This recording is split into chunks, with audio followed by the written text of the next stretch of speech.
Dans l'exercice 3, on a juste une suite qui ressemble aux autres suites. De toutes les façons, c'est la manière de procéder pour calculer, c'est pareil.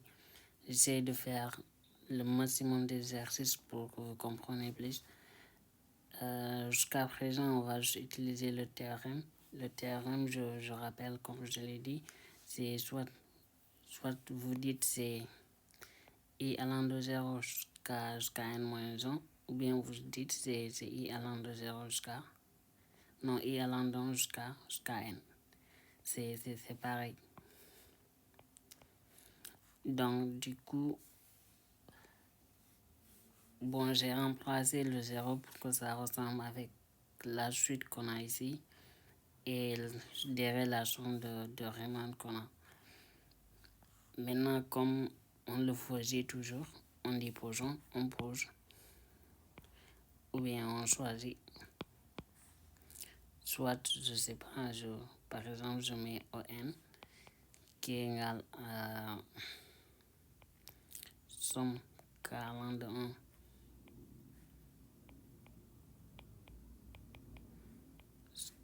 jusqu'à n, k à la puissance a moins 1 sur n à la puissance a. Toujours avec a qui est avec a supérieur ou égal à 1. Donc ça c'est égal à combien? Ça c'est égal à... C'est égal à somme de k allant de 1 jusqu'à n, k à la puissance a moins 1 sur n à la puissance a. Pourquoi? Parce qu'en fait, n à la puissance a, c'est un nombre, je dirais, c'est un entier, mais qui ne dépend pas de k. Donc, du coup, comme c'est un nombre qui ne dépend pas de k, donc qu'il soit dans la somme ou pas, ça peut rien changer de toutes les façons. En fait, c'est comme si vous avez deux fois, par exemple, deux fois la somme de k allant de 1 jusqu'à 3, par exemple, de k. Bah, je dirais, en fait, ça c'est égal à combien? C'est égal à 2 fois 1 plus 2 plus 3. Vous verrez que ça va me donner 6. 2 fois 6, c'est 12. Donc, c'est pareil aussi de dire k allant de 1 jusqu'à 3 de 2 fois k. Choix. Et ça aussi, c'est égal à 2 fois 1 plus 2 fois 2 plus 2 fois 3. Ça, c'est 6. Ça, c'est 4. Ça, c'est 2. 6. Donc, c'est égal à 12. Donc, c'est pareil. Donc, du coup, le fait d'entrer le n à la puissance a, ça ne va rien changer. Et là, qu'est-ce que je vais faire?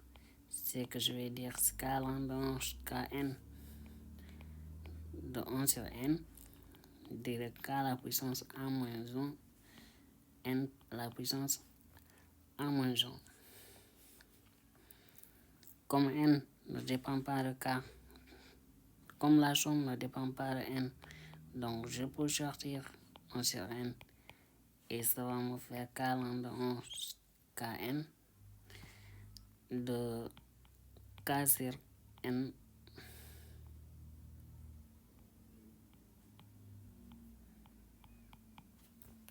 à la puissance a moins 1. Donc du coup, là, je vais en posant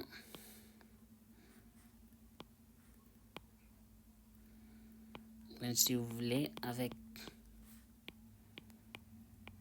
f de t qui est égal à t à la puissance a moins 1 a supérieur à 1 et sigma n k, c'est la subdivision. On obtient une subdivision qui est régulière. K qui pour k qui est de 1 jusqu'à n.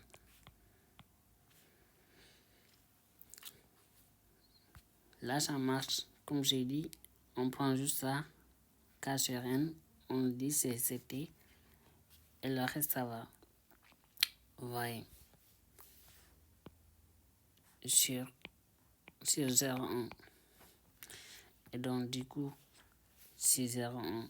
Je rappelle ici, c'est ce qui doit être là, c'est bien moins a. Donc, du coup, c'est 0,1.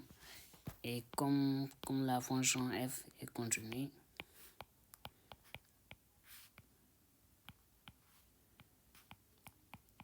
et que l'intervalle est fermé borné, alors f est intégrable au sens de Riemann.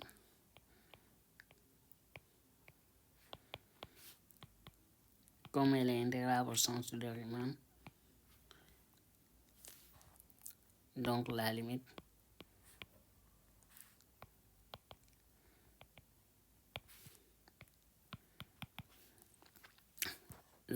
est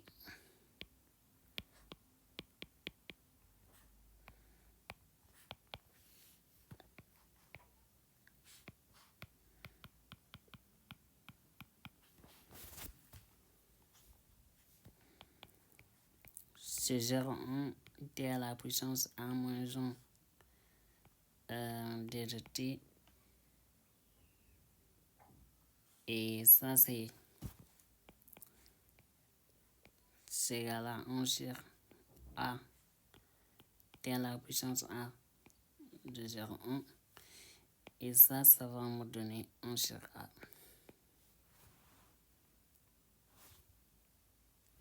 Donc, du coup, c'était ça en fait. Comme je dis toujours, c'est-à-dire toujours essayer de transformer la somme. Quand on transforme la somme et on essaie de voir par comparaison avec ce qu'on cherchait, on essaie de trouver f. Et quand on trouve f, en même temps on trouve la subdivision qui va fonctionner avec. On va trouver la subdivision telle que si on remplace f et la subdivision et les valeurs, c'est-à-dire a et b, on retrouve la somme. Et du moment c'est cohérent. Et on remarque aussi la fonction elle est continue si un intervalle fermé borné. Alors elle est intégrable au sens de Riemann.